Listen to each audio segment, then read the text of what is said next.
trong năm lâu cài bọt lần cài ốc vì nã oi mà ôn thơ ông oi mà ôn thơ cái luôn ok ngành ót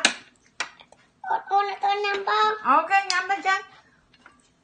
lụa mới ngành này cái ót ngành đấy bọt ngành tại cay nhắm mà không mày mình đừng nhắm thế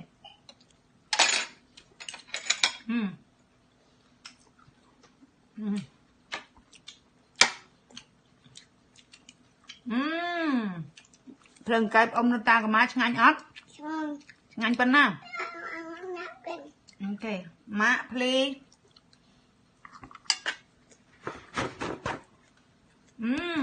ngành ót mưa mọt ôn mới đẹp mới người ta mưa mọt ôn ông mưa mọt ôn nữa nó luộc phần cái mặt luộc ăn rồi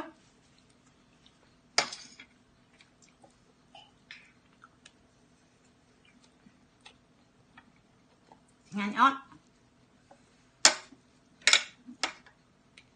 ông nhâm cha phần cái mùi ôn ót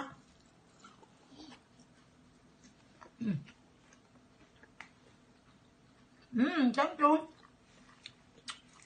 mình tăng chiêu mặt nữ ông cho nhâm khoanh khoanh ót ok mà ơi nhâm phần cái với mặt nhâm ỏi lại ông con ở phần cái ôn ha đấy con cài ôn mà nó mặt ôn thừa nhâm hồi con nhâm phần cái với ông mơ mới good